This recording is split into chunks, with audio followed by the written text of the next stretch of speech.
Hi, I'm Gabe from Unsolicited Designs, and welcome to Recycled Ideas.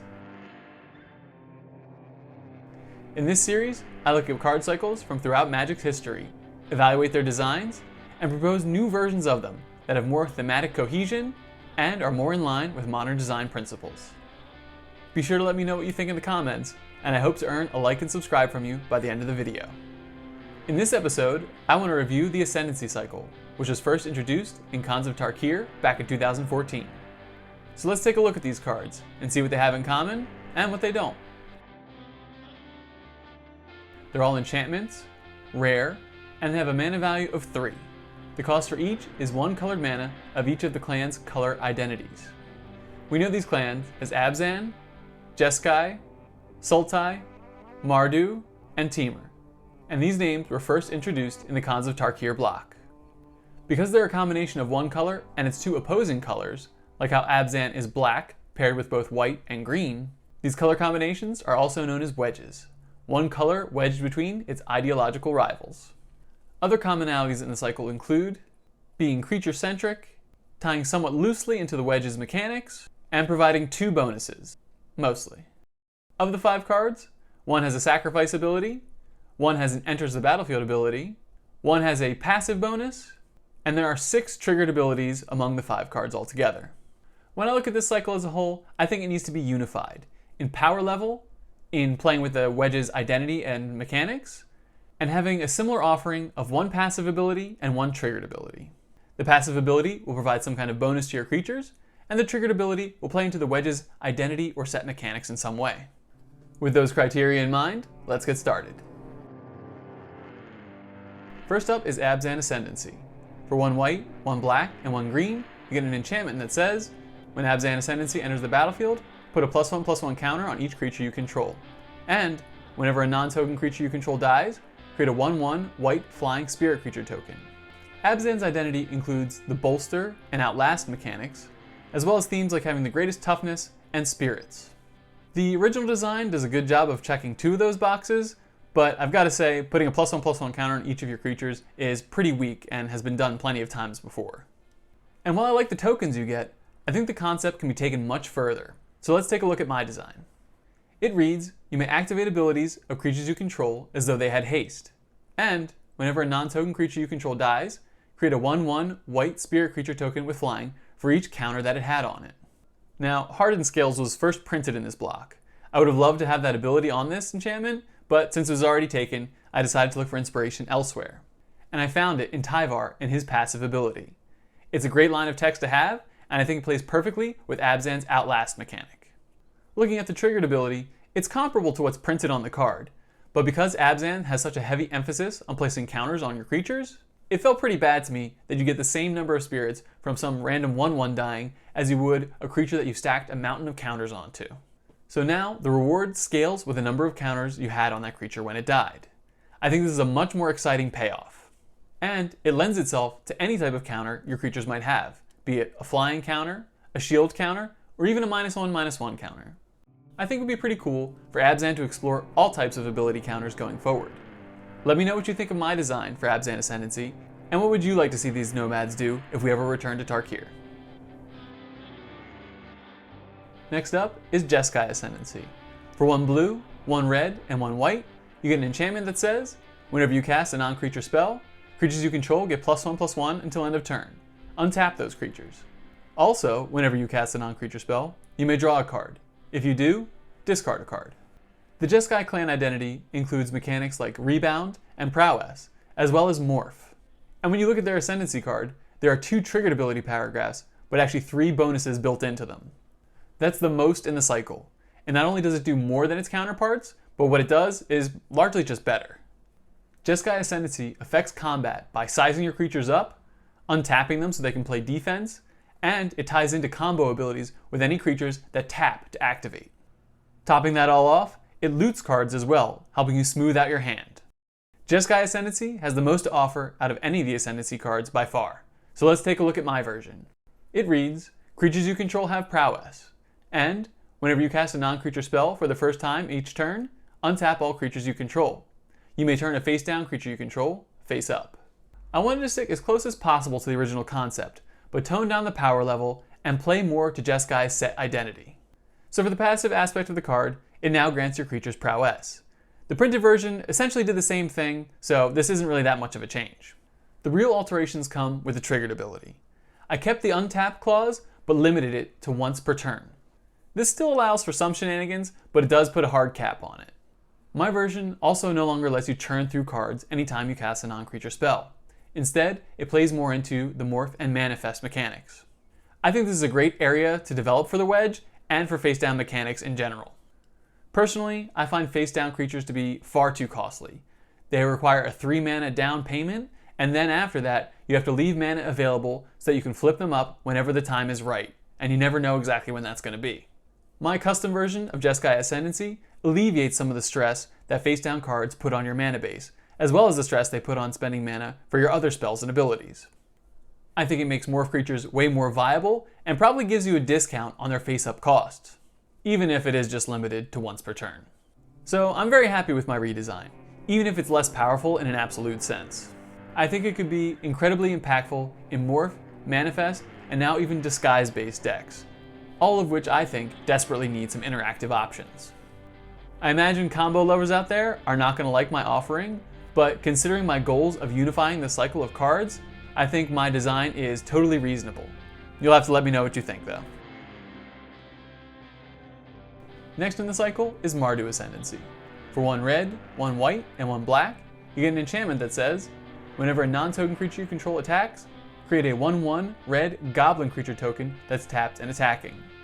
Also, you can sacrifice Mardu Ascendancy, and creatures you control get +0/+3 until end of turn. The Mardu clan identity includes mechanics like dash and raid. Mardu feels like the least developed wedge, and this Ascendancy equally so. It's the only one that can sacrifice for an effect, and honestly these abilities are pretty weak by today's standards. Mardu designs basically care about one thing and one thing only, attacking. And while I can appreciate the direct approach, I think there's a lot of room for improvement with these cards. So here's what I've come up with. My version of Mardu Ascendancy reads, as long as it's your turn, creatures you control have Menace and Ward 2. Additionally, whenever a creature you control attacks, create a 1/1 red goblin creature token that's tapped and attacking. To bring this Ascendancy in line with my vision of 1 triggered and 1 passive ability, I removed the sacrifice ability entirely. It's a cool concept, but it's totally out of place with the rest of the cycle. In keeping with its protective ideas, it now grants Ward 2 to all creatures you control as long as it's your turn. This can force your opponents to act on their turn instead of yours, and it pairs nicely with the dash mechanic, since your creatures would only be vulnerable during your turn anyways. I kept the triggered ability mostly intact, except for one significant change. It no longer triggers on non-token creatures only. This can dramatically increase the threat posed by Mardu Ascendancy, since the token creatures it generates can snowball over time. I felt this upgrade was acceptable, since there are now multiple cards that set a high precedent for this type of ability. And since you're paying 3 colored mana for the Ascendancy, it felt acceptable to push the envelope a little bit. Lastly, to increase the impact of these tokens, your creatures gain Menace on your turn. This helps encourage the all-out aggressiveness embodied by Mardu and its mechanics. My new version of Mardu Ascendancy does a great job of playing into the strengths of this wedge, and the significant boost in power level makes this iteration something I think players will be excited to use. Let me know. That brings us to Sultai Ascendancy. For 1 black, 1 green, and 1 blue, you get an enchantment that says, at the beginning of your upkeep, Surveil 2. And that's it. The Sultai Wedge identity is known for Delve, Exploit, and the Manifest mechanics. There are several cards that scry 1 at the beginning of your upkeep, and several cards that Surveil 1 at the beginning of your upkeep. Sultai Ascendancy lets you look at the top 2 instead of just the top 1. But is that really commensurate to having 3 colored mana symbols in its mana value? Yes, this does play nicely with the Delve mechanic, but it leaves Manifest and Exploit out in the cold. It's the only Ascendancy that's not creature-centric and only has 1 ability. It feels like this card originally had more text, but it was too powerful and they had to cut it out and simply forgot to replace it with anything. This is my pick for worst card in the cycle. So let's see what I've done to make this card more in line with my design principles for the cycle and boost it to a more modern power level. My version of Sultai Ascendancy reads, creatures you control have, whenever this creature becomes tapped, Surveil 1. And the first time you sacrifice a creature each turn, you may manifest a card from your hand or the top card of your library. I think it's important that each Ascendancy puts an emphasis on creatures, and with that in mind, my iteration lets you Surveil 1 anytime a creature you control becomes tapped. This encourages attacking, but it also pairs nicely with any creatures that have tap abilities. And yes, this change may result in less consistent surveilling than a straight Surveil 2 would at the beginning of your upkeep, but it could generate a lot more. So I think this change is far more exciting and encourages far more creativity when deck building. So we still have Surveil to help fuel, delve, and other graveyard shenanigans, but my version of Sultai Ascendancy also plays into the tribe's exploit strategy and manifest mechanic. The first time you sacrifice a creature each turn, whether to exploit or otherwise, you get to manifest a card from your hand or from the top of your library. By having the option, you can leverage any creature cards that are already in your hand, or any non-creature cards that would better suit you as a 2/2 instead. And by using your creatures to surveil, you can set up the top card of your library in much the same way. I believe this design for Sultai Ascendancy is much improved in every single way. There's far more potential to surveil, and it has better synergy with itself, exploit, and the manifest mechanics that Sultai encourages. This enchantment had an abysmally low floor, so I think my concept would make it the most improved in the cycle. What do you think? And the last card in the cycle is Temur Ascendancy. For 1 green, 1 blue, and 1 red, you get an enchantment that says, creatures you control have haste, and whenever a creature with power 4 or greater enters the battlefield under your control, draw a card.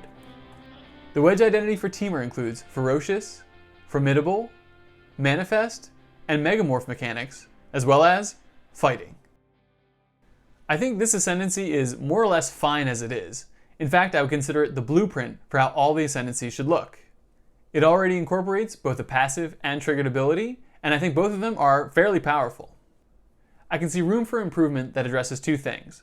Firstly, incorporating the Temur set mechanic, and secondly, updating it for a more modern power level, especially considering some more recent designs. So with that in mind, I want to make a subtle but impactful change to help differentiate this card.